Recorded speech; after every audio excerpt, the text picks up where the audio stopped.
Bab 6, Kotak Batu. Tenda itu sunyi di malam hari, tetapi suara tiba-tiba memecah ketenangan.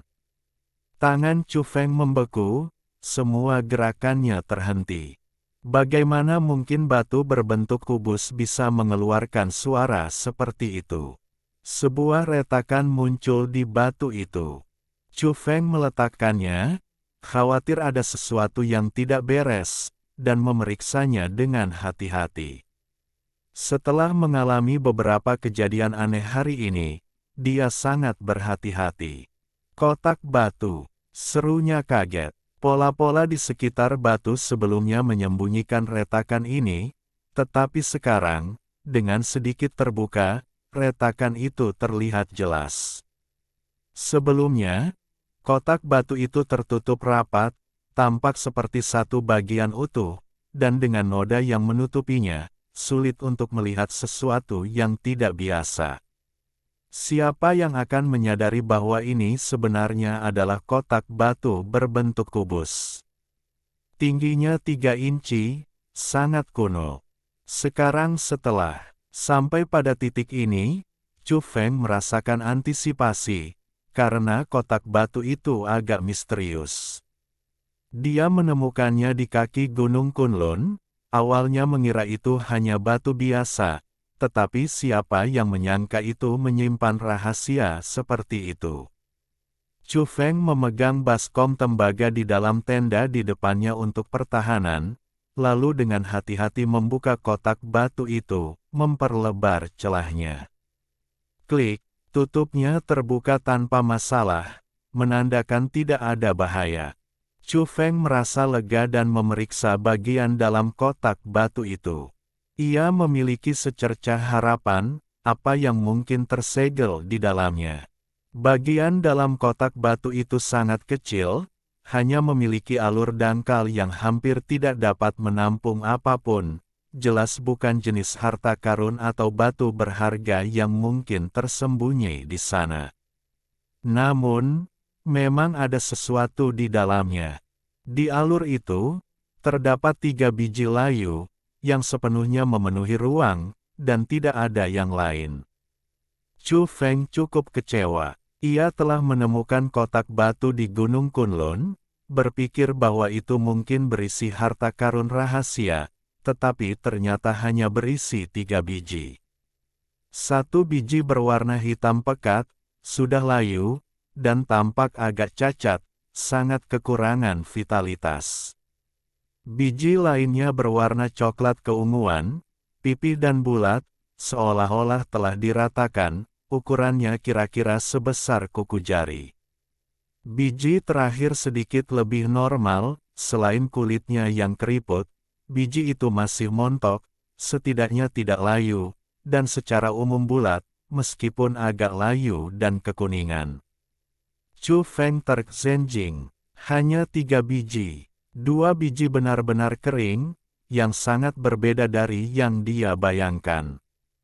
Dia mengira kotak batu yang dia temukan di kaki Gunung Kunlun itu misterius, mungkin berisi sesuatu yang luar biasa, tetapi ternyata sangat biasa. Dia memegang ketiga biji itu di telapak tangannya, memeriksanya dengan cermat, tetapi biji-biji itu benar-benar tidak istimewa. Berapa tahun benda ini terkubur di bawah tanah? Sulit untuk mengatakannya, tetapi dilihat dari usia kotak batu itu, pasti kuno, pola dan tandanya kabur. Apakah ini sesuatu dari zaman kuno? Namun, jika itu adalah artefak kuno, cukup bagus bahwa ketiga biji itu tidak membusuk setelah digali. Beberapa benda kuno yang disegel di bawah tanah mungkin langsung membusuk begitu terkena sinar matahari. Chu Feng melihatnya berulang kali, tidak dapat mengenali jenis biji apa itu. Dia belum pernah melihatnya sebelumnya dan tidak tahu 3 tanaman apa yang sesuai dengan biji-biji itu. Ia agak terdiam, baru saja ia sangat ingin mengintip harta karun rahasia itu, tetapi sekarang ia hanya menatap kosong 3 biji kering. Aku akan mencari kesempatan untuk menanamnya dan melihat apa yang tumbuh, pikir Chu Feng.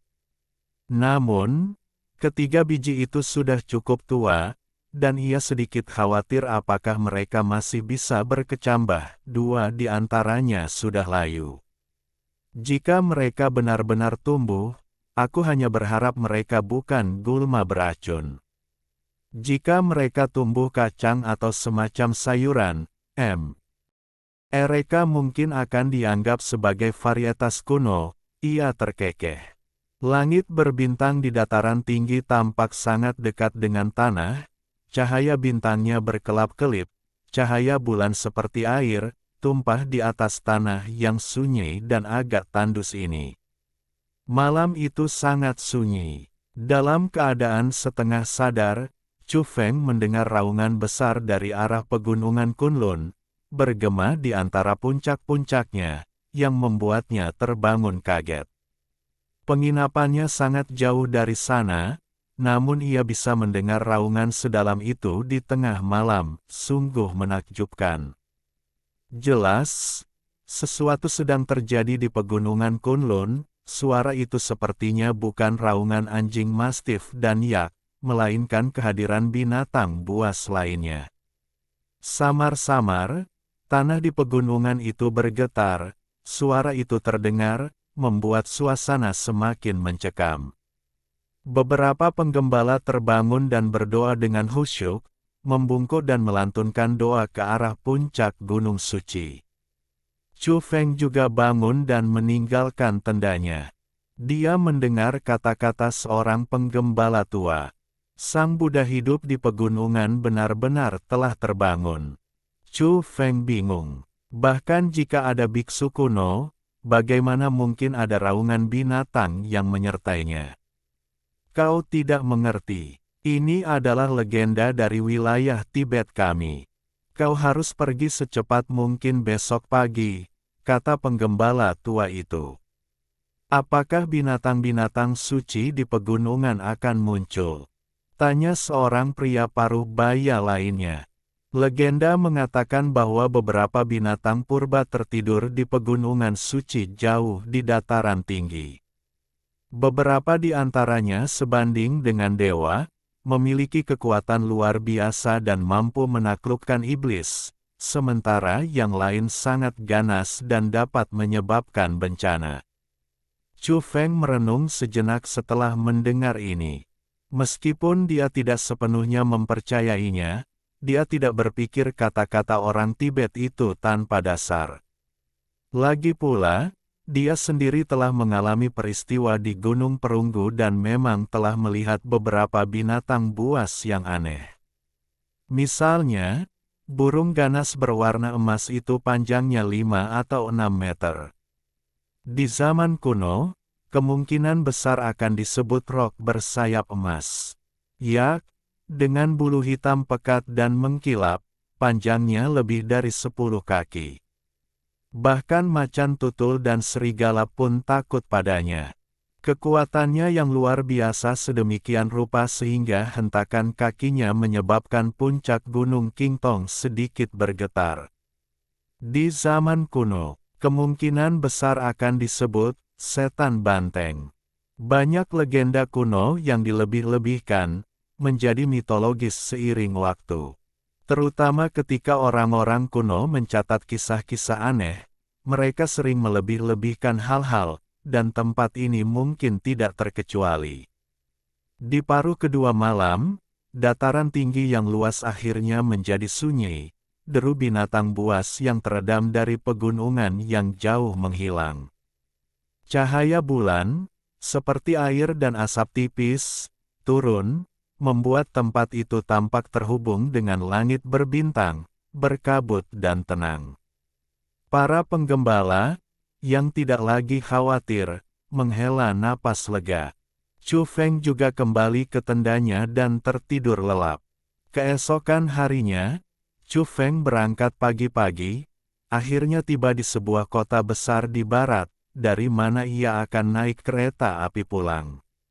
Di era pasca peradaban, setelah rekonstruksi, meskipun tidak semegah sebelumnya, perbedaannya tidak terlalu besar, dan berbagai alat transportasi masih relatif nyaman. Selama berhari-hari, Chu Feng telah terisolasi di hutan belantara, terputus dari dunia luar. Sekarang, memasuki kota raksasa itu, ia merasa seolah-olah telah memasuki dunia lain. Setelah menghabiskan waktunya di dataran tinggi, gurun, dan pegunungan, semua perangkat komunikasinya telah dimatikan. Ketika ia menyalakannya kembali, banjir pesan datang secara bersamaan. Orang tuanya mengingatkannya untuk berhati-hati dan menjaga keselamatan saat bepergian sendirian, dan teman-teman sekelas serta teman-temannya bertanya kapan dia akan kembali, di antara pesan-pesan lainnya. Hu Feng membalas setiap pesan sampai dia naik kereta. Selain setumpuk camilan, dia membawa sangat sedikit barang, dan membuang sebagian besar barangnya dalam perjalanan pulang. Setelah menemukan tempat duduknya dan meletakkan barang-barangnya, dia mengambil alat komunikasinya dan mulai membaca berita terbaru, dan langsung terkejut. Dalam beberapa hari terakhir, kabut tebal muncul di seluruh negeri, bahkan di luar negeri, dengan warna mulai dari biru muda hingga merah tua dan ungu, meliputi area yang luas. Beberapa orang mengatakan ini mungkin anomali yang disebabkan oleh radiasi nuklir sisa dari perang masa lalu. Namun, para ahli segera membantah hal ini, memberitahu publik bahwa semuanya aman, itu hanya kabut alami, dan tidak perlu panik setelah menghilang. Jajak pendapat publik juga memiliki pendapat lain, mengatakan bahwa ini adalah anomali, mirip dengan yang pernah terjadi sebelumnya dalam sejarah, yang memengaruhi berbagai wilayah. Tidak ada yang berani membantah klaim ini dengan keras, karena di era pasca peradaban ini bukan pertama kalinya, dan situasinya kompleks. Apa yang terjadi? Tumbuhan muncul di udara, itu benar-benar aneh. Setelah kereta mulai bergerak, seorang pria gemuk berjalan mendekat dan duduk. Dia tampak seusia dengan Chu Feng, bertubuh sedang, dengan perut buncit, wajah tembem, dan telinga besar. Saat tersenyum, matanya menyipit, menyerupai Buddha Maitreya. Ia memiliki aura yang sangat ceria, dan ketika tidak berbicara, ia juga memiliki tatapan yang baik dan ramah, dan dengan senyumnya, ia semakin mirip Buddha Maitreya. Chu Feng langsung tersenyum, pria ini jelas tidak menyebalkan. Saudara, kau mau pergi kemana? Si gemuk menyapanya dengan akrab. Di kaki pegunungan Taihang, jawab Chu Feng sambil tersenyum. Kita bukan dari kampung halaman yang sama, kan? Katakan padaku lokasi tepatnya, si gemuk terkekeh. Setelah bertanya, mereka menyadari bahwa mereka akan pergi ke tempat yang sama, dan mereka langsung merasa jauh lebih dekat, karena mereka berasal dari tempat yang sama. Nama si gemuk adalah Zhou Quan, nama yang sangat aman. Ia pernah belajar di barat, dan ini adalah kunjungan kembali. Chu Feng juga memperhatikan berita yang disebutkan Zhou Quan, ada laporan tentang tanaman aneh yang melayang di udara, yang agak menyeramkan. Aku hanya tidak mengerti mengapa mereka tidak jatuh. Gumam Zhou gemuk. Chu Feng juga membaca berita itu dan merasa bingung. Apakah sesuatu yang besar akan terjadi? Zhou Quan mendecakkan lidah. Semoga semuanya berjalan damai, dunia ini semakin tidak dapat dipahami, kata seseorang di dekatnya. Ya, kedamaian dan ketenangan adalah yang terbaik, sungguh meresahkan. Hal ini tampaknya beresonansi dengan orang lain, dan beberapa menggemakan sentimennya. Sesuatu pasti akan terjadi cepat atau lambat. Ada cukup banyak fenomena misterius yang tidak dapat dijelaskan selama bertahun-tahun, dan berbagai macam rumor telah muncul, bisik seseorang. Ruangan itu langsung ramai dengan aktivitas, semua orang membicarakan sesuatu. 2 jam kemudian, Zhou Kuan, yang cukup akrab dengan Chu Feng karena mereka berasal dari tempat yang sama, mereka secara alami dekat. Mencondongkan tubuh lebih dekat dan berkata dengan misterius, "Aku mendengar dari seorang kerabat beberapa hari yang lalu bahwa dia mengenal seseorang yang aneh yang mengatakan bahwa dunia akan berubah secara drastis." "Perubahan seperti apa?" tanya Chu Feng. "Beberapa hal supernatural akan terjadi," kata Zhou si gemuk pelan. "Kurasa kaulah yang bicara omong kosong." Chu Feng tertawa. "Sungguh, jangan tidak percaya padaku. Kerabatku bukan tipe orang yang suka bicara omong kosong, dia biasanya sangat teliti dan dapat diandalkan, dan orang-orang yang bergaul dengannya cukup luar biasa," kata pria gemuk itu sambil melebarkan matanya. Chu Feng tersenyum dan menggelengkan kepalanya. Pria gemuk itu sedikit berkecil hati dan berkata, "Sebenarnya, aku juga tidak begitu percaya. Orang aneh itu hanya mengoceh omong kosong." Beberapa kata yang diucapkannya bahkan menyiratkan bahwa beberapa tokoh mitologi di barat diciptakan melalui kultivasi, mengatakan bahwa hal-hal serupa terjadi di sini. Puff! Seseorang di sebelahnya sedang minum air dan kebetulan mendengar ini. Dia menyemburkan seteguk air dan tertawa terbahak-bahak. "Pergi sana, pergi sana, pergi sana, apa yang lucu? Aku tidak mau membicarakannya lagi." Pria gemuk itu juga merasa malu. Bab 7, Mutasi. Pria gemuk itu sangat banyak bicara, mulutnya tak pernah berhenti sepanjang waktu saat ia menceritakan kisah-kisah aneh dan anekdot yang pernah didengarnya selama masa sekolahnya di barat, semuanya dipenuhi dengan aura mistis yang khas. Tibet penuh dengan legenda, beberapa tersebar luas di daerah setempat, beberapa dengan asal-usul yang dapat ditelusuri, benar-benar memikat, dan mereka yang duduk di dekatnya mendengarkan dengan penuh perhatian. "Jangan anggap ini sebagai mitologi," kata pria gemuk itu dengan sungguh-sungguh. "Beberapa hal ini benar-benar terjadi." Terdorong oleh rasa penasaran pria itu, seseorang mendesaknya untuk melanjutkan. "Saya pernah melihat anak anjing Mastiff Tibet di sebuah kuil yang bobrok, merengek di samping seekor anjing tua yang sekarat, dan mata anak anjing itu benar-benar meneteskan air mata emas," kata Zhou Kuan. Sekelompok orang mendesis, "Tidak percaya, itu terlalu mengada-ada, sama sekali tidak realistis." "Itu benar-benar terjadi, saya mengalaminya sendiri." Pria gemuk itu bersikeras, menepuk dadanya untuk bersumpah bahwa itu tidak bohong.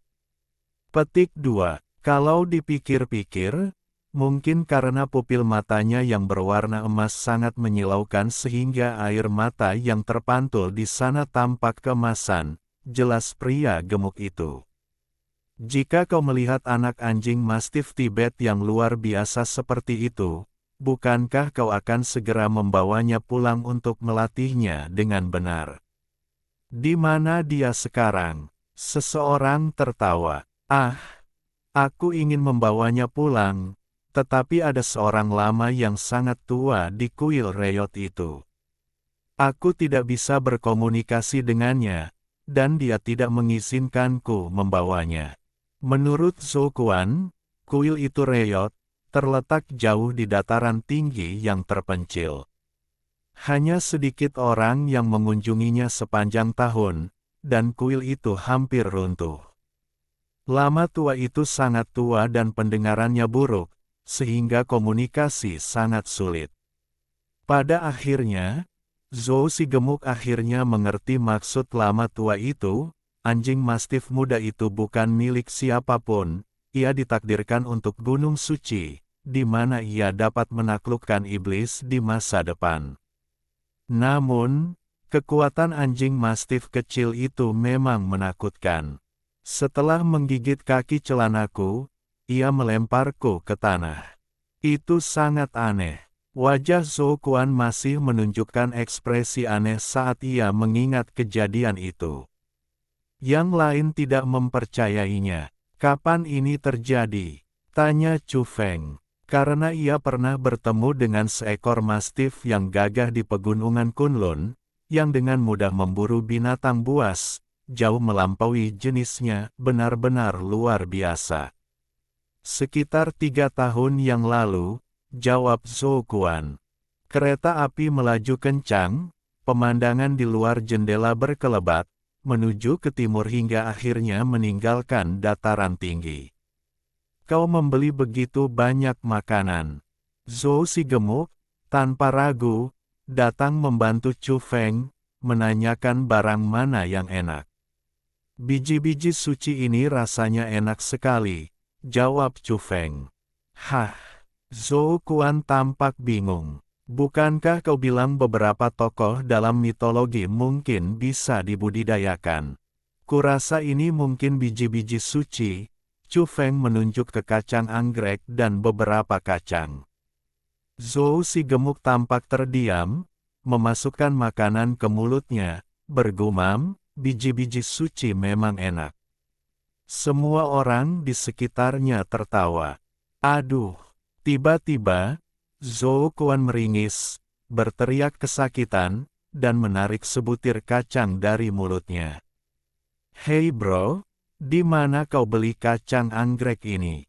Apa bisa dimakan? Keras sekali. Gigi tuaku hampir patah. Dia meringis kesakitan. Dengan bunyi gedebuk, dia melemparkan biji itu ke atas meja. Ya Tuhan, keras sekali. Lihat betapa kerasnya bunyi gedebuk itu. Kita hidup di zaman apa? Keamanan pangan masih menjadi masalah. Zhou Quan sangat marah, memegangi pipinya.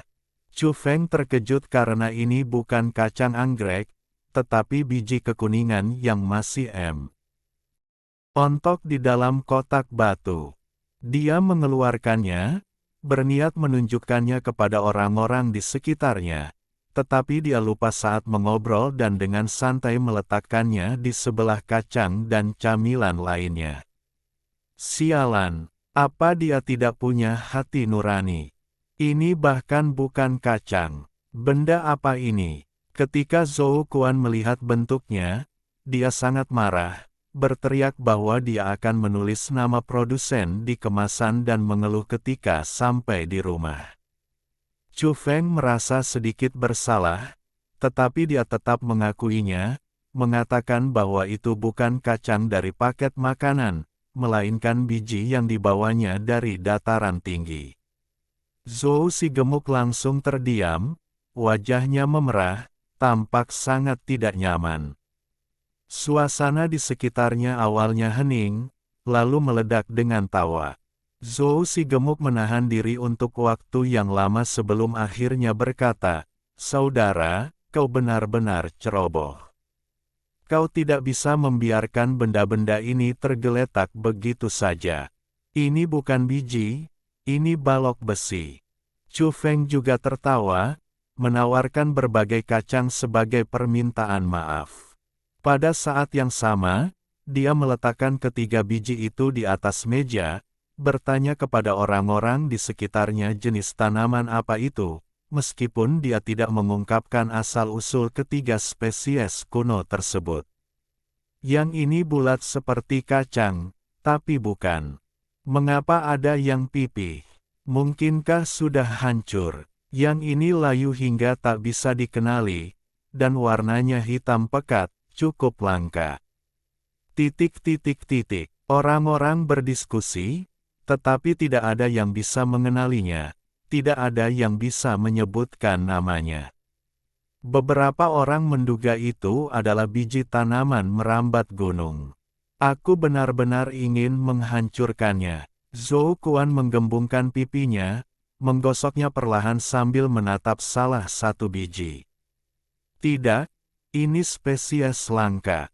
Aku berencana menanamnya, mungkin akan tumbuh menjadi dewi. Chu Feng tertawa. Menurut Zhou Kuan, siapa tahu. Yang lain tertawa dan ikut tertawa, ikut menggoda. Tumbuh menjadi dewi. Kurasa mungkin akan tumbuh menjadi 3 lama tua, atau 3 pendeta Tao tua, kata Zhou Kuan, menutup mulutnya seolah kesakitan. Waktu berlalu dengan cepat di sepanjang perjalanan. Namun, ketika kereta berhenti di stasiun tertentu, kereta itu tidak bergerak. Apa yang terjadi? Berhenti lama membuat banyak orang gelisah, dan mereka semua berdiri. Tak lama kemudian, seorang petugas kereta memberitahu mereka bahwa telah terjadi beberapa kecelakaan di jalur kereta di depan, dan mereka sedang bekerja keras untuk menyelesaikannya. Kereta akan segera melanjutkan perjalanannya. Orang-orang duduk dan menunggu dengan sabar. Lihat, ada berita lagi. Ini berita besar. Bukan hanya rumput yang melayang di udara, tapi juga pohon. Foto ini sangat jelas, seru Zhou Kuan, sambil menyenggol Chu Feng di sebelahnya untuk melihat berita di alat komunikasi. Ini aneh. Kejadian-kejadian baru-baru ini tidak dapat dijelaskan. Apakah ini masih dunia yang kukenal? Seru yang lain. Jelas, Zhou Kuan bukan satu-satunya yang melihat berita yang baru dirilis, yang lain juga memperhatikannya. Chu Feng memeriksa foto itu dengan saksama. Gambar elektronik itu sangat jelas, tampak seperti di luar angkasa, menunjukkan beberapa pohon yang melayang di sana, tumbuh subur. Setelah diperiksa lebih dekat, beberapa pohon rimbun dan hijau, yang lain seluruhnya berwarna ungu kecoklatan, dan yang lainnya berwarna merah darah, sangat aneh. Bagaimana pohon-pohon ini bisa muncul di langit? Semua orang bingung. Untuk sesaat, kereta dipenuhi dengan kebisingan dan diskusi. Ini terlalu aneh, terlalu serius, dan dapat dengan mudah menyebabkan kepanikan. Baru ketika kereta mulai bergerak lagi dan melaju kencang, perhatian orang-orang beralih, dan kebisingan sedikit mereda. Aku cukup mengenal rute ini. Aku sering melewati rute ini saat belajar di barat, kata Zhou Kuan, memperkenalkan kota-kota yang mereka lewati di sepanjang jalan. Sekitar 1 jam kemudian, kereta berhenti di sebuah stasiun. Sementara itu, Zhou Kuan menatap keluar jendela, bergumam pada dirinya sendiri, tunggu sebentar, tidak ada gunung di stasiun ini. Ya, aku juga sering melewati rute ini, tidak ada gunung raksasa di dekat sini, timpal yang lain dengan ragu. Tunggu, lihat, itu bukan gunung, itu pohon raksasa. Seru seseorang. Banyak orang menempelkan wajah mereka ke jendela, mengintip dengan saksama. Chu Feng melihat dengan takjub. Dia dapat melihat dengan jelas bahwa itu memang pohon raksasa, sangat besar, seperti gunung, berdiri di kejauhan, hampir mencapai awan. Ada yang naik di stasiun ini. Mari kita tanyakan apa yang terjadi. Saran seseorang. Tak lama kemudian, beberapa orang naik kereta, dan kebenaran yang mereka ungkapkan mengejutkan semua orang, membuat mereka terdiam. Itu adalah pohon ginkgo kuno, sangat terkenal di daerah setempat, berusia ratusan tahun, yang baru-baru ini mulai tumbuh liar karena alasan yang tidak diketahui. Hal ini menyebabkan sensasi besar di daerah setempat, mengejutkan banyak orang. Area tersebut saat ini ditutup, dan tidak ada yang diizinkan untuk mendekat. Benar, saya melihat seseorang memposting fotonya beberapa hari yang lalu, tetapi foto-foto itu dihapus secara misterius. Itu benar-benar terjadi. Seru seseorang di gerbong kereta. Kejadian aneh seperti itu benar-benar tidak dapat dipahami. Bahkan pohon kuno, meskipun telah ada sejak lama, tidak mungkin tumbuh sebesar ini hanya dalam 2 atau 3 hari, itu terlalu sulit dipercaya. Waktu berlalu, dan kereta, setelah berhenti, tidak bergerak. Setengah jam berlalu, dan kereta masih tertahan di stasiun ini. Kondektur menjelaskan bahwa ada keadaan darurat lain yang terjadi di depan, dan mereka sedang menanganinya, dan kereta akan segera bergerak lagi. Di dalam kereta, orang-orang tidak bisa tenang, membicarakan pohon kuno dan mendiskusikan pohon aneh di luar angkasa. Mungkinkah hal-hal ini saling terkait? Akhirnya, orang-orang tidak bisa menunggu lebih lama lagi, dan beberapa turun dari kereta untuk berjalan-jalan. Zhou Kuan keluar dari mobil, tetapi dengan cepat kembali dengan ekspresi aneh. "Lihat tanaman apa yang kugali?" tanyanya. Tangannya penuh tanah saat ia menggenggam gulma biasa, tetapi sekarang tampak tidak biasa, hijau cerah, penuh kehidupan, dan menghasilkan buah merah cerah yang besar, seukuran kepalan tangan, mengeluarkan aroma yang harum. Ini penemuan besar. Gulma telah menghasilkan buah merah cerah, dan baunya luar biasa. Seru Zhou Kuan, suaranya bergetar. Chu Feng merasakan hawa dingin menjalar di punggungnya. Apa yang terjadi pada dunia ini? Dunia ini mulai berubah. Bab 8, Dunia telah berubah. Kata-kata Lin Wei hari itu benar-benar menjadi kenyataan. Bahkan rumput liar di pinggir jalan pun menghasilkan buah merah cerah, harum dan tidak lagi biasa. Hati Chu Feng dipenuhi gejolak. Dunia ini berbeda, tak terbayangkan. Chu Feng merasakan getaran di hatinya, perubahan seperti itu meresahkan, semuanya di luar pemahaman, dan berbagai anomali terjadi. Bisakah buah ini dimakan? Harus diakui bahwa Zhou Kuan benar-benar berani. Mencium aroma buah yang kaya, dia tidak sabar untuk menggigitnya. Dan dia masih merasakan hal itu bahkan sekarang. Kau bisa mencobanya. Tidak, aku tidak berani. Siapa tahu apakah itu beracun. Rumput liar yang menghasilkan buah merah cerah, itu seperti melihat hantu. Zhou yang gemuk menggelengkan kepalanya. Tapi dia menelan ludah, karena buah yang tumbuh di rumput liar hijau subur ini terlalu menggoda.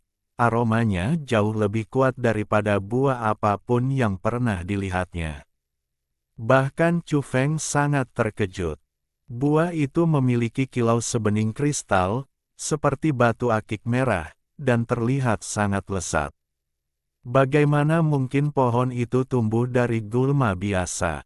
Penumpang lain di kereta juga takjub, tetapi tidak terlalu terkejut, karena terlalu banyak hal yang terjadi akhir-akhir ini, terutama pohon ginkgo kuno di kejauhan, yang agak meresahkan.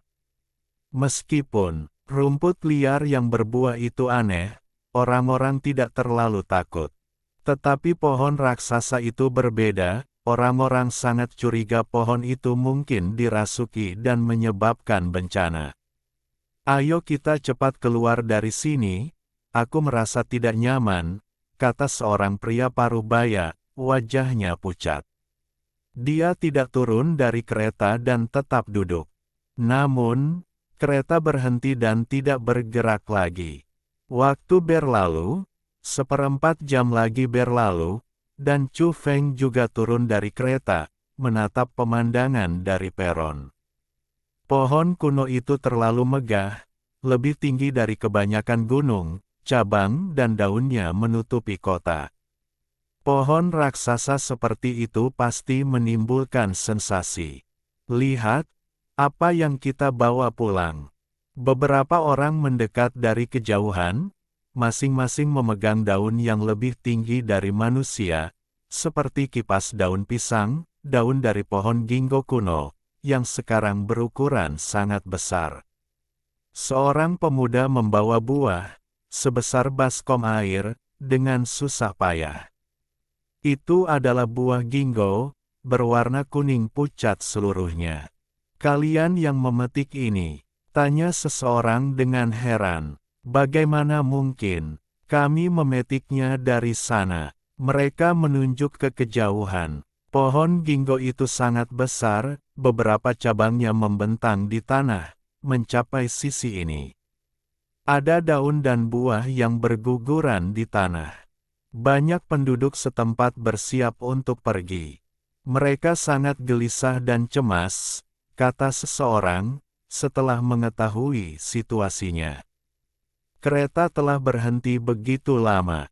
Saya ingin tahu apa yang terjadi di depan. Ini bukan pertama kalinya. Beberapa orang menjadi tidak sabar dan sangat gelisah. Sejauh ini, petugas kereta belum mengungkapkan apa yang sedang terjadi. Zhou Kuan menyenggol lengan Chu Feng dan berbisik, "Saudaraku, aku merasa ada yang tidak beres. Jalur kereta api ini tidak pernah mengalami kecelakaan selama bertahun-tahun. Hari ini terlalu aneh. Semoga kita segera berangkat."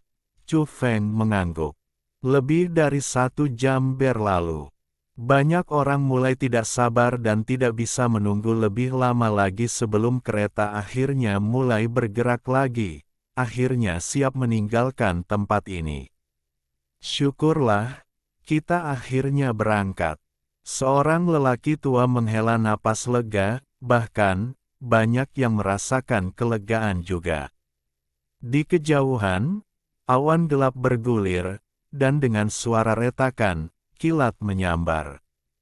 Cuaca berubah terlalu cepat. Dalam sekejap mata, hujan deras akan segera turun.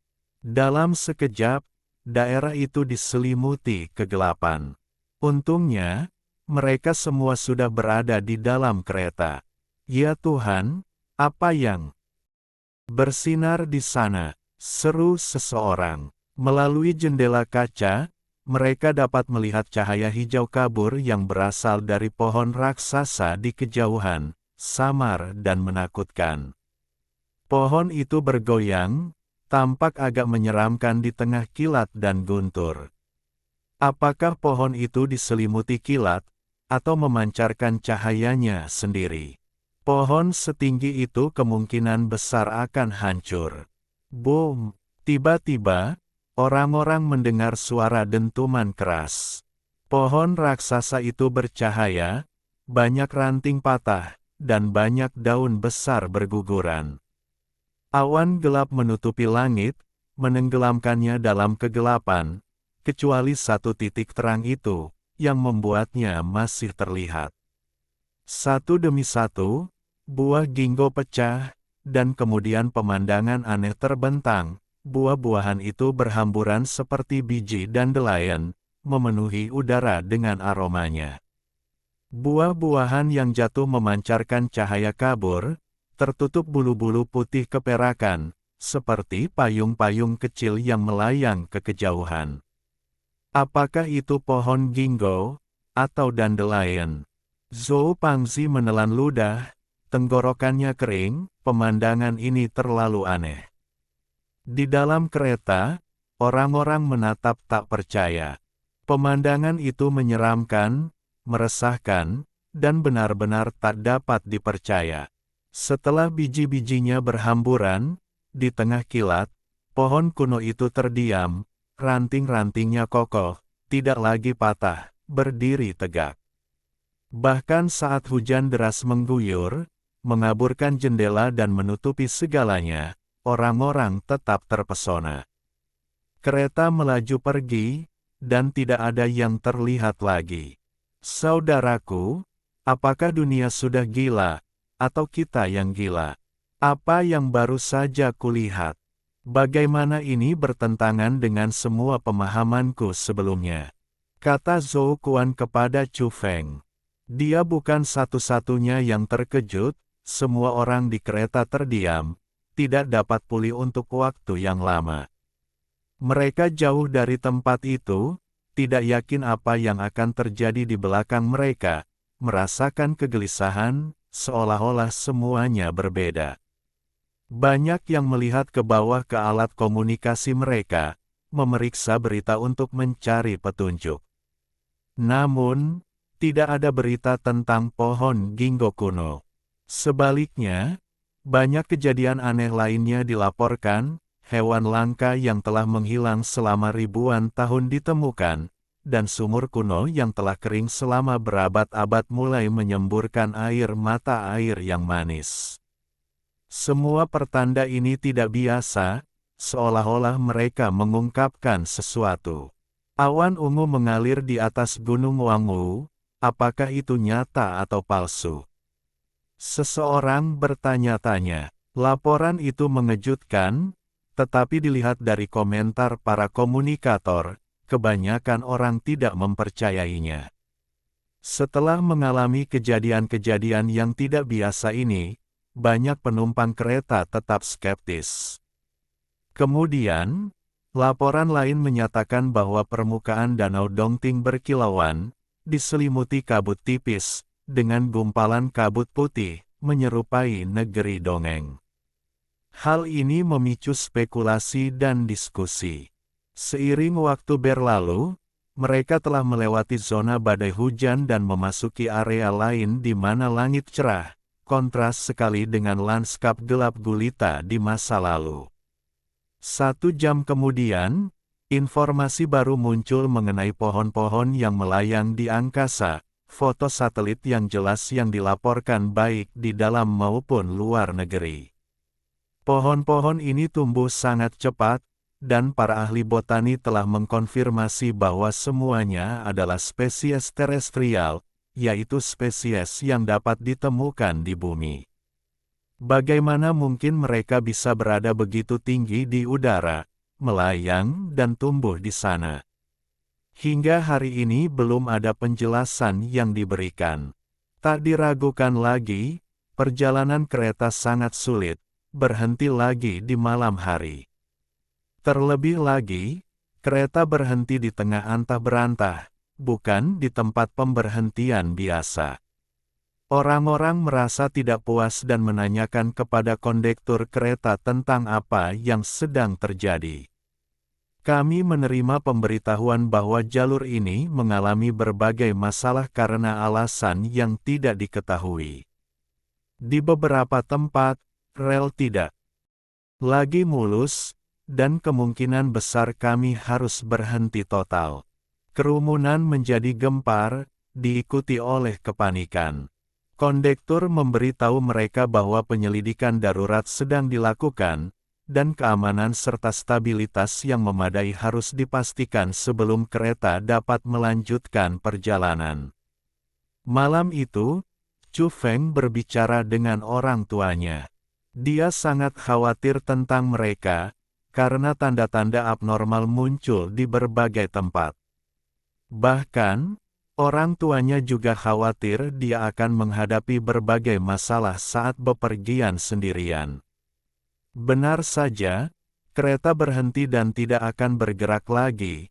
Karena takut terjadi kecelakaan besar, kereta tidak akan mulai bergerak sampai bahaya tersembunyi dihilangkan. Di dalam gerbong, banyak orang berkomunikasi, beberapa dengan cemas, karena semua tanda menunjukkan kerusuhan di berbagai tempat. Mereka sedang dalam perjalanan, merindukan untuk kembali ke rumah mereka yang familiar. Awak kereta menyiapkan air dan makanan untuk semua orang. Jika bukan karena penundaan dan pemberhentian di sepanjang jalan, dengan kecepatan kereta saat ini, mereka akan sampai di tujuan akhir mereka pada malam hari. Di malam hari, orang-orang gelisah, tidak bisa tidur, berbicara dengan suara pelan. Baru, menjelang larut malam kereta berangsur-angsur menjadi tenang. Di luar, gelap gulita, bahkan tanpa bintang, sangat gelap sehingga Anda tidak bisa melihat tangan Anda di depan wajah Anda, membuatnya tampak agak sunyi dan menyeramkan. Gedebuk. Tiba-tiba, di paruh kedua malam, sebuah guncangan keras membangunkan semua orang di gerbong. Mereka semua membuka mata, melihat sekeliling dengan bingung. Apa yang terjadi sehingga kereta berat itu bergetar? Apakah ada sesuatu yang menabraknya? Wajah banyak orang sedikit pucat saat mereka dengan cemas melihat keluar jendela. Tetapi di luar gelap gulita. Ini adalah daerah pegunungan, dan di malam tanpa bintang ini, tidak ada yang bisa dilihat sama sekali. Kegelapan terasa mencekam, dan rasa gelisah menyelimuti udara. Pegunungan membentang, ditutupi hutan lebat, dan suara-suara binatang liar dan burung hantu sesekali terdengar, membuat bulu kuduk merinding. Gedebuk, guncangan keras lainnya, gerbong kereta berguncang, memicu jeritan dari beberapa penumpang. Apa yang ada di luar? Berapa banyak kekuatan yang dibutuhkan untuk menggerakkan kereta? Suara gaduh meletus. Berhenti berteriak, teriak Chu Feng. Kepanikan hanya akan menyebabkan masalah yang lebih besar. Aku tahu tempat ini. Ini medan perang kuno. Banyak orang meninggal di sini. Kata seorang wanita parubaya, suaranya bergetar. Diam, jangan bicara omong kosong. Zhou si gemuk meraung, meskipun wajahnya juga tidak terlihat baik, pucat pasi. Dia sering melewati rute ini dan tahu di mana dia berada. Tidak ada hantu di dunia ini. Bahkan jika ada, mereka hanyalah medan elektromagnetik yang akan cepat menghilang. Bagaimana mungkin mereka bisa menggerakkan kereta? Seseorang berkata, mencoba menenangkan kerumunan. Kemudian, mereka menemukan bahwa semua alat komunikasi telah kehilangan kontak dengan dunia luar. Pada saat itu, rasa dingin menjalari tulang punggung mereka. Malam ini ditakdirkan untuk menjadi malam tanpa tidur, tidak ada yang ingin tidur. Banyak yang dipenuhi rasa takut, dengan cemas melihat keluar jendela yang gelap, berharap fajar segera tiba, karena mereka merasa seolah-olah ada makhluk besar yang mengintai di dekatnya, menciptakan suasana yang sangat mencekam. Sebelum fajar, saat kegelapan turun, kabut tebal bergulir masuk, menyelimuti pegunungan dengan warna putih. Apa yang terjadi di luar? Tanya Zhou Kuan. Ayo kita turun dan lihat, kata Chu Feng. Tidak, tidak. Zhou Kuan menggelengkan kepalanya dengan kuat. Kurasa semuanya baik-baik saja. Jika ada yang salah, itu pasti sudah terjadi sekarang, kata Chu Feng.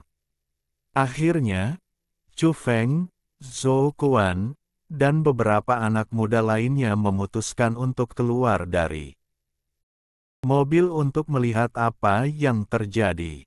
Kabut putih berputar-putar, mengaburkan sosok bahkan beberapa meter jauhnya, menciptakan suasana yang menyeramkan dan menakutkan. Keheningan menyelimuti, tidak terdengar suara apapun. Ya Tuhan, apa itu? Tiba-tiba, seorang pemuda menjerit, sangat ketakutan, matanya terbelalak, menatap tajam ke langit. Jeritan ketakutan itu membuat bulu kuduk orang-orang di sekitarnya merinding dan memenuhi mobil dengan rasa takut yang luar biasa, membuat kulit kepala mereka merinding. Bab 9 Thriller. Bab 9, Kengerian. Meskipun sudah hampir fajar, langit masih gelap, terutama dengan kabut tebal yang menyelimuti pegunungan dan hutan, sebuah kabut putih yang mengaburkan segalanya. Suasana sudah tegang, dan teriakan tiba-tiba pemuda itu pada saat ini membuat saraf semua orang yang sudah tegang hampir meledak. Ah! Dua orang yang keluar dari kereta bersama-sama begitu ketakutan sehingga mereka tersandung mundur, hampir jatuh ke tanah, dan tidak bisa menahan diri untuk berteriak ketakutan. Apa yang kau teriakkan? mencoba menakut-nakuti seseorang sampai mati.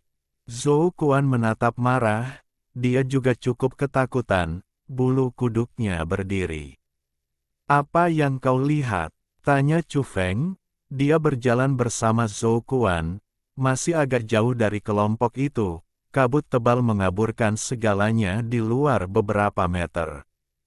Tertawa kecil, tertawa kecil. Gigi pria itu bergemeletuk, bibirnya gemetar ketakutan, dia menunjuk ke udara, kakinya tidak mau menurutinya, dia ingin mundur tetapi membeku di tempat.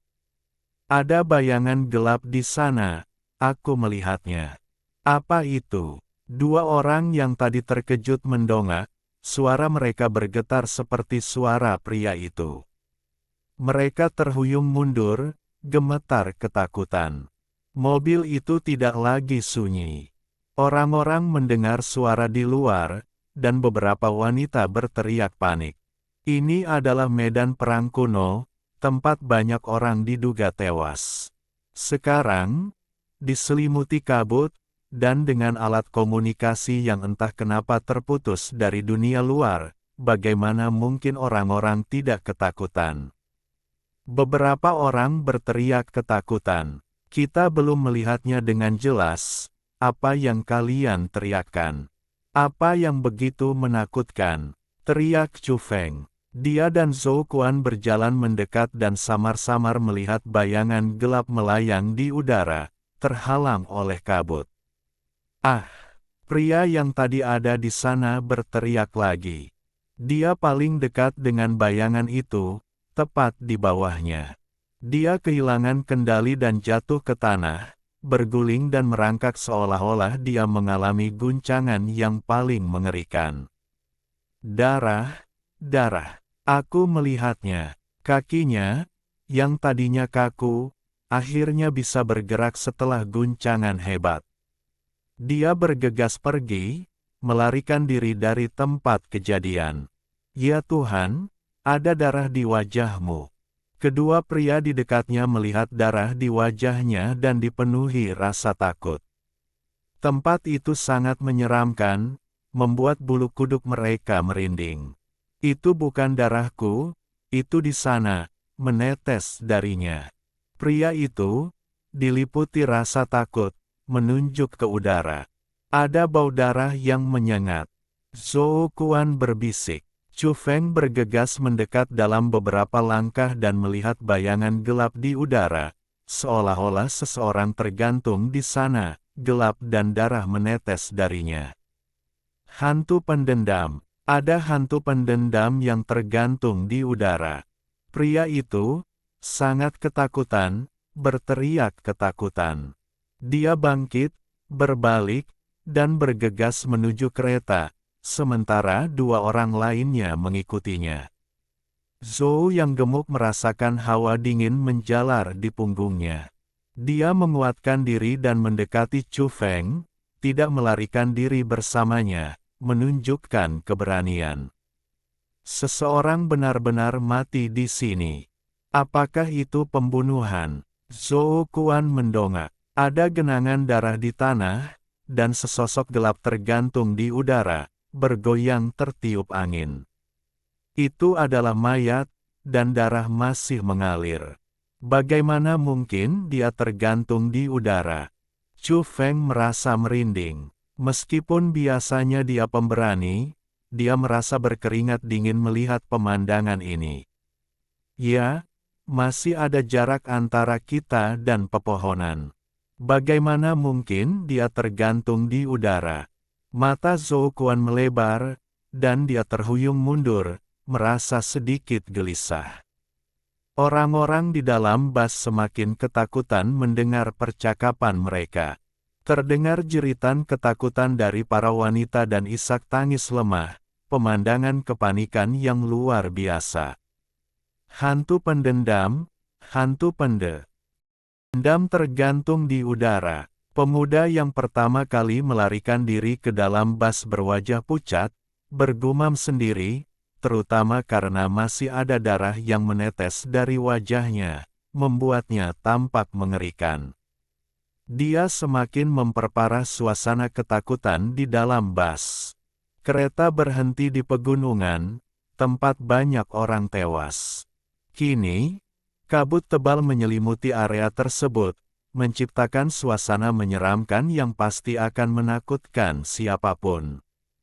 Jangan takut, itu hanya mayat, tidak ada hantu di sini. Teriak Chu Feng dengan suara lantang, mencoba menenangkan semua orang. Zhou Kuan juga ikut tenang. Karena tidak ada bahaya nyata, ia mengumpulkan keberaniannya dan berteriak, jika dia terus berteriak dan menakut-nakuti orang, lempar saja dia ke bawah. Sebenarnya, Chu Feng dan Zhou Kuan juga ragu.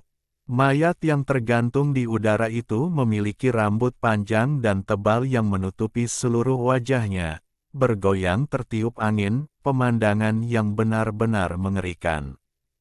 Turunkan beberapa pemuda kuat, mari kita tarik dia bersama-sama dan lihat bagaimana dia mati. Itu hanya mayat, apa yang menakutkan darinya? Teriak Zhou Kuan. Sebenarnya, dia sendiri juga takut, dia memanggil lebih banyak orang untuk turun demi keberaniannya.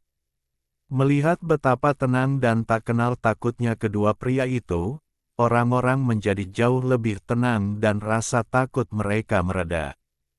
Tak lama kemudian, beberapa pemuda jangkung dan kuat turun dari mobil dan berdiri bersama keduanya, mengamati sosok hitam misterius yang tergantung di udara.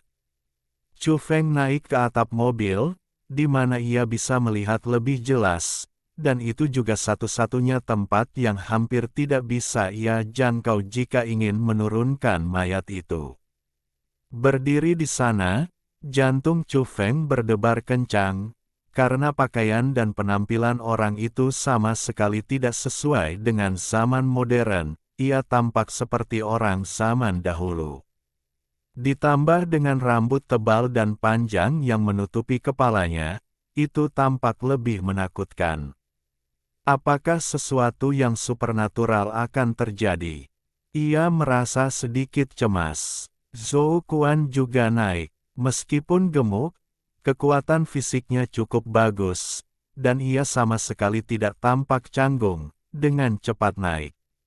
Melihat ini, para pemuda kuat lainnya di belakangnya menjadi lebih berani. Dengan begitu banyak dari mereka bersama, mereka merasa kurang takut dan mengikuti.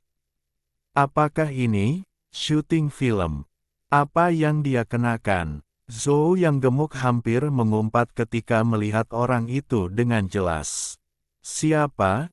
Siapa dia? Kenapa dia berpakaian seperti itu?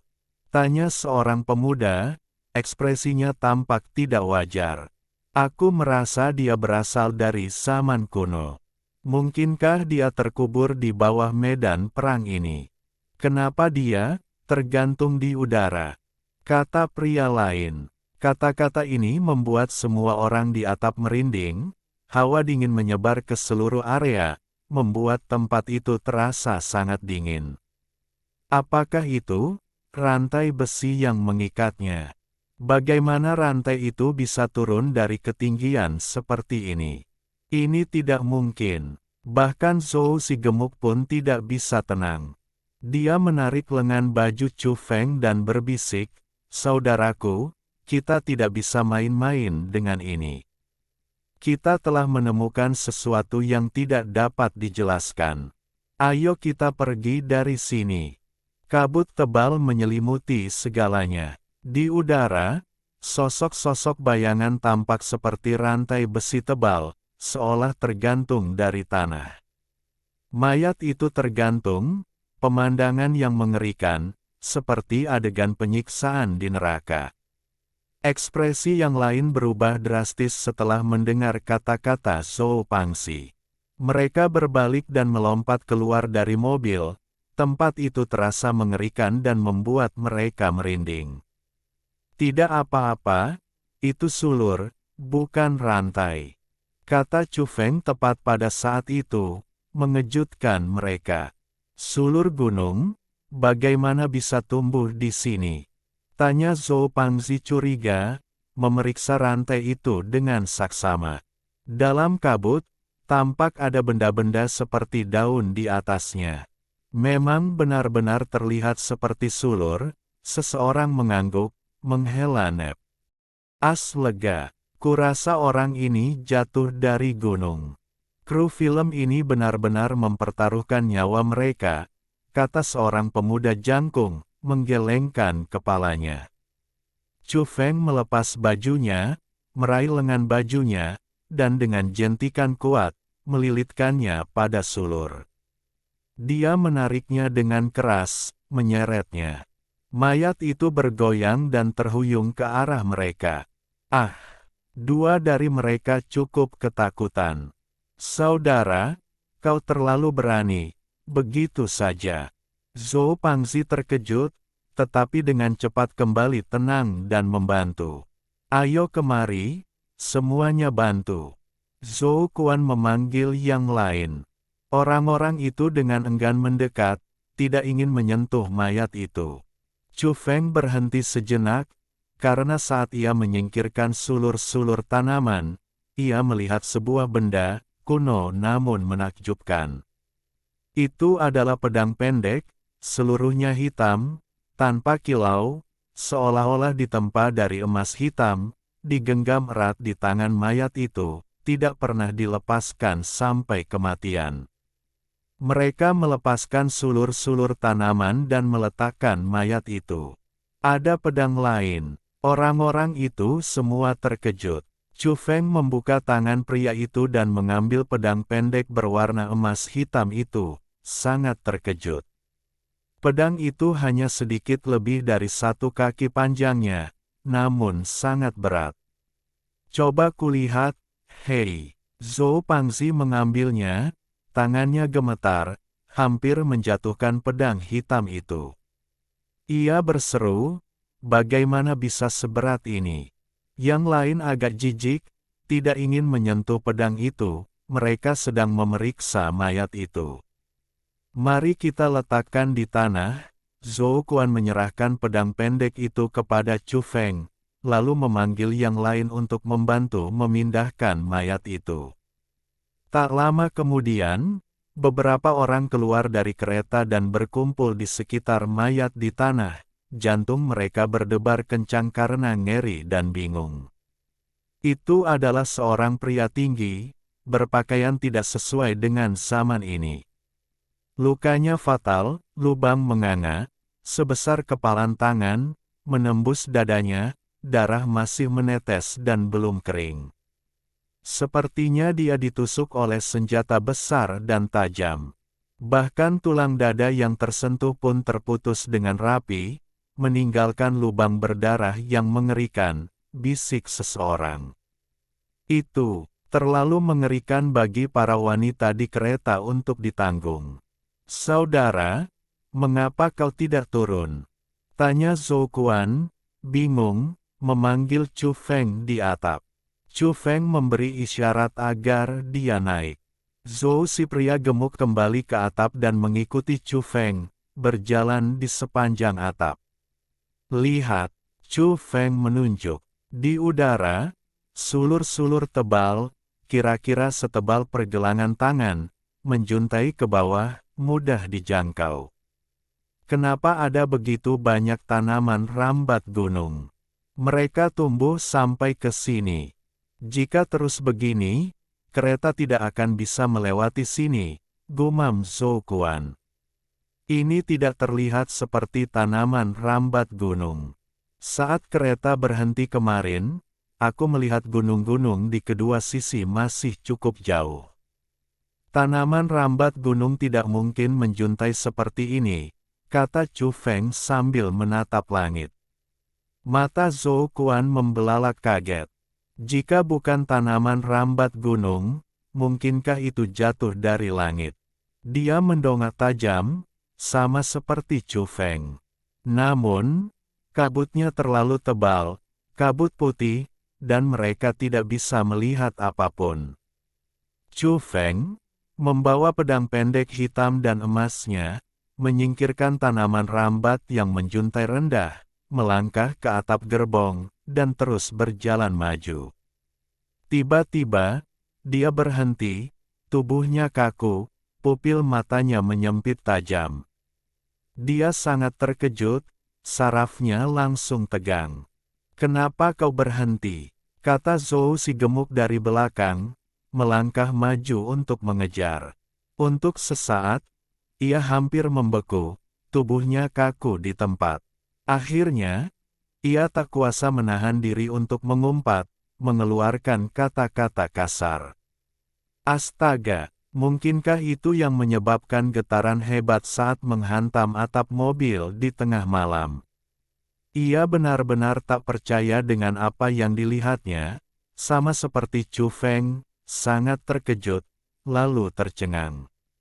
Ben A itu terjerat dalam sulur-sulur tanaman, tergantung dari atap mobil.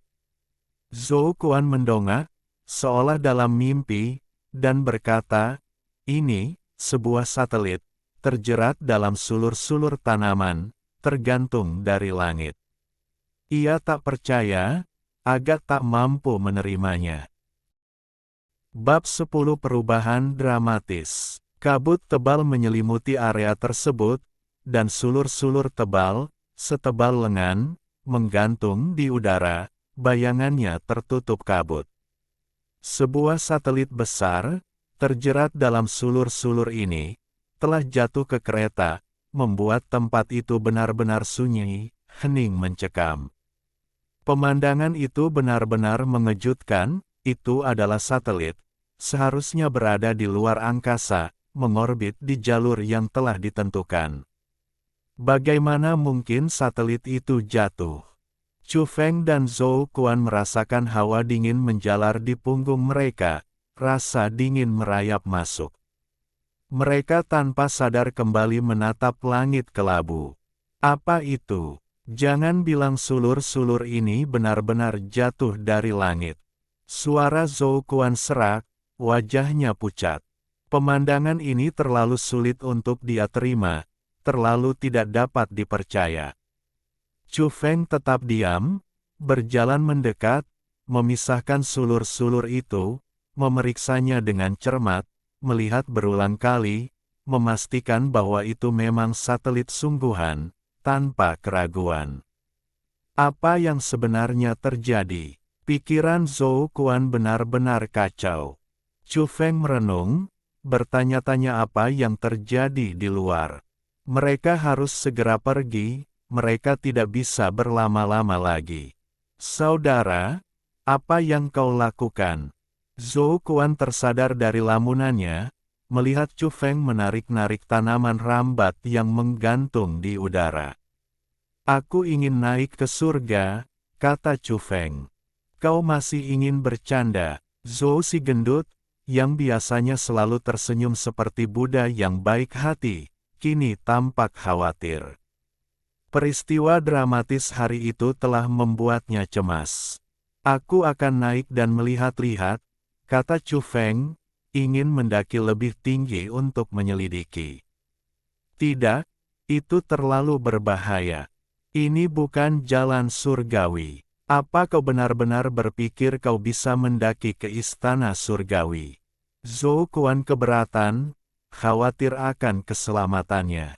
"Tidak apa-apa, aku tidak akan naik terlalu tinggi, hanya melihat-lihat sebentar," kata Chu Feng. Fisiknya yang prima terlihat saat ia dengan cepat mendaki 6 atau 7 meter. Pada saat ini, kabut menyelimutinya, membuatnya tidak mungkin melihat apapun di bawah, jarak pandang sangat rendah. "Saudara, apakah kau baik-baik saja?" Zhou Kuan memanggil dari bawah. "Bukan apa-apa," jawab Chu Feng, memanjat puluhan meter sebelum berhenti. Sulur-sulur di udara lebih tebal dan menjuntai lurus ke bawah. Mereka jelas tidak terlihat seperti tumbuh dari gunung di kedua sisinya, mereka tampak seperti jatuh dari langit. Chu Feng mengerutkan kening. Sulit dipercaya bahwa hal yang mengejutkan seperti itu bisa terjadi dalam semalam. Kemudian, Dia teringat berita yang dilihatnya sebelumnya, pohon-pohon muncul di angkasa, dan tanaman lain melayang di udara, semuanya spesies asli bumi, rimbun dan hijau. Ini membuatnya banyak berpikir. Chu Feng meluncur turun dari sulur-sulur, tidak perlu baginya untuk menjelajah lebih jauh.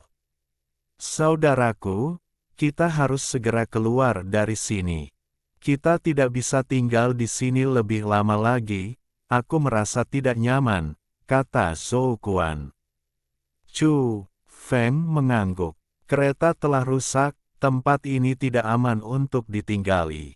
Komunikator telah kehilangan kontak dengan dunia luar. Dia merasa harus mencari cara untuk pergi sendiri.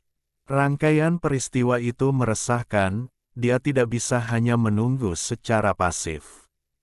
Ya Tuhan, apa yang kulihat? Tepat saat itu, sebuah jeritan terdengar. Beberapa pemuda lincah memanjat atap kereta dan tiba. Mereka segera melihat satelit besar itu dan menatapnya dengan tak percaya. Wajah mereka membeku, seolah-olah mereka melihat hantu. Tak lama kemudian, berita itu menyebar, menyebabkan sensasi. Kepanikan mencengkeram daerah pegunungan, dan semua orang bergegas keluar dari gerbong, menangis bercampur dengan berbagai suara. Ini akan menimbulkan masalah, kata Zhou Kuan. Dalam keadaan kacau, segala macam insiden kemungkinan besar akan terjadi, tetapi siapa yang bisa menjaga ketertiban sekarang? Para kondektur kereta sudah bingung dan kehilangan arah. Bagaimana kabar pria tua itu? Tanya Chu Feng. Siapa dia? Dia sudah lama meninggal. Aku baru saja memeriksanya. Aku mendengar dari orang lain bahwa dia mungkin bukan orang tua, dia membawa alat komunikasi, jawab Zhou Kuan. Chu Feng terkejut. Dia telah melihat segala sesuatu tentang pria itu, pakaiannya bukan hanya gaya retro sederhana, tetapi benar-benar memiliki pesona kuno yang unik. Petik 2. Mengapa berpikir terlalu banyak? Ayo kita pergi. Zhou Kuan mendesak, tidak ingin berlama-lama sedetik pun. Faktanya, semua orang juga bertindak, ingin segera pergi. Chu Feng menimbang pedang hitam di tangannya.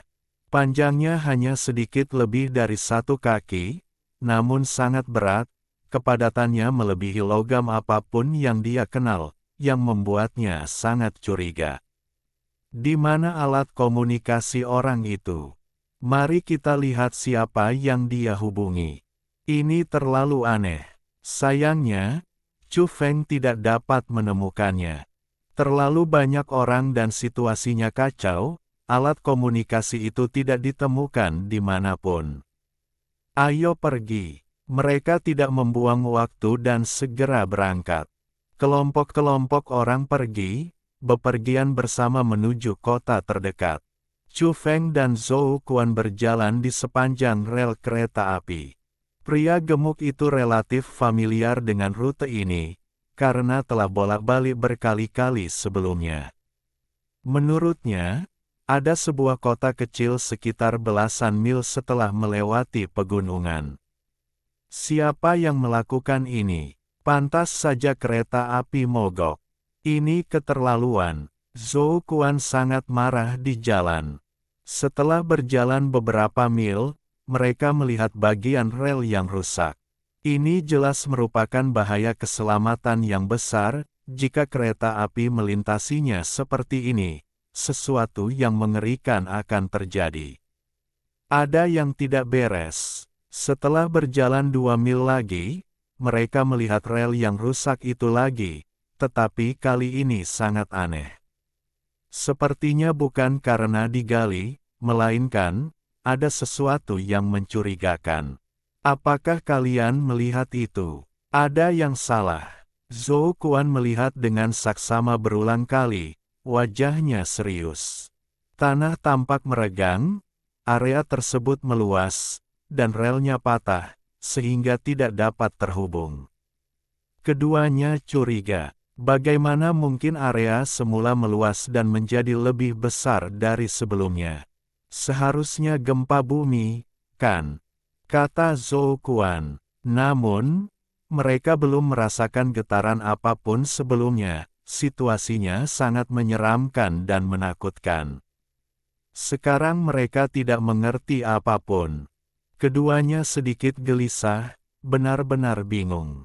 Mereka melanjutkan perjalanan, dan segera mereka mendengar suara rel yang patah dan menyaksikan pemandangan itu. Tanah tampak meregang dan meluas.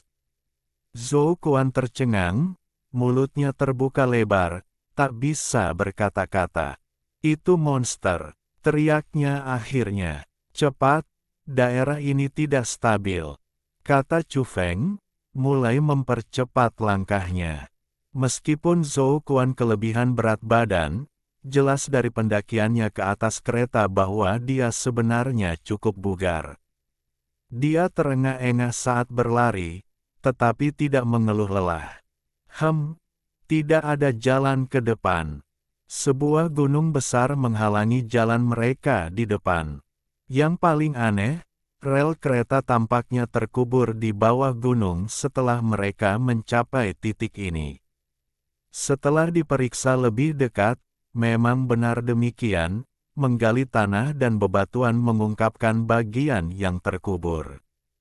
Apalagi Zhou si gemuk, bahkan Chu Feng pun tercengang, benar-benar tercengang. Apa yang sedang terjadi? Bagaimana sebuah gunung besar bisa muncul dan menekan tempat ini? Apakah kau yakin ada kota di depan? Tanya Chu Feng. Aku yakin, kata Zhou Kuan, bersumpah bahwa dia belum pernah melihat gunung ini sebelumnya, seolah-olah gunung itu muncul begitu saja dan menekan tempat ini. Tidak ada cara lain, ayo kita panjat. Aku menolak untuk percaya kita bisa memasuki dunia yang tidak dikenal. Kata Zhou Kuan. Tidak, ayo kita lewati saja. Tidak terlalu jauh. Chu Feng menghentikannya. Zhou Kuan sedikit enggan. Dia benar-benar ingin mencari tahu dari mana gunung ini berasal, bagaimana gunung ini bisa muncul begitu saja. Raungan keras mengguncang hutan, berasal dari gunung yang megah itu. Jelas sekali ada binatang buas yang menakutkan. Bagaimana mungkin? Raungan binatang buas ini agak menakjubkan, tetapi seharusnya tidak ada binatang buas besar di daerah ini. Dari mana asalnya? Zhou Kuan terkejut. Chu Feng menunjuk ke gunung, dan Zhou gemuk segera mengurungkan niat untuk mendaki gunung dan mulai patuh berjalan memutar. Selama proses ini, mereka mendengar beberapa raungan binatang buas yang menakutkan, diikuti oleh jeritan kesakitan. Seseorang mendaki gunung. Wajah Zhou Kuan memucat, bersyukur mereka tidak mengambil rute itu. Akhirnya, keduanya berhasil melewati gunung dan melanjutkan perjalanan di sepanjang rel kereta api, mencoba mencapai kota. Sementara itu, mereka semakin khawatir karena celah di rel kereta api semakin melebar, membuat tanah tampak semakin luas. Jarak yang seharusnya belasan mil terasa seperti 20 mil. Untungnya, mereka tiba dengan selamat di kota kecil itu. Pada saat ini, kabut akhirnya menghilang, tetapi sinar matahari tetap terhalang. Benar-benar ada sesuatu yang sangat besar. Ekspresi Chu Feng berubah. Tinggi di langit, sulur-sulur tanaman yang tak terhitung jumlahnya menjuntai ke bawah. Semuanya sangat lebat dan rimbun. Mereka menutupi matahari, membentang di langit. Tumbuhan itu sepertinya tidak tumbuh di tanah, melainkan berasal dari langit, seperti sesuatu dari mitologi. Sebuah tanaman merambat raksasa menutupi seluruh area. Saat kabut menghilang, orang-orang di kota kecil itu menyaksikan pemandangan ini, menyebabkan kepanikan meluas. Lari, kita harus segera keluar dari sini. teriak Zhou Kuan. Memang, banyak orang melarikan diri, mobil demi mobil mulai melaju kencang menjauh. Tidak, kita harus segera menghentikan mobil, selagi jalan masih bisa dilewati, kalau tidak kita akan terjebak di sini, kata Chu Feng. Apa gunanya menghentikan mobil? Merampok saja, teriak Zhou Kuan. Namun, akhirnya mereka berhasil menghentikan sebuah mobil, dan seorang pria paruh baya mengantar mereka pergi, melaju keluar kota dan menjauh. Setelah kabut menghilang, alat komunikasi kembali berfungsi, memungkinkan mereka untuk menghubungi dunia luar. Chu Feng segera menyalakannya untuk melihat berita menakjubkan apa yang ada di dalamnya. Ya Tuhan! Berbagai fenomena aneh telah muncul di gunung-gunung terkenal seperti Songshan, Wangwushan, dan Luofusan, bahkan bebatuan pun memancarkan cahaya ungu. Zhou Pangzi berseru setelah menemukan laporan ini.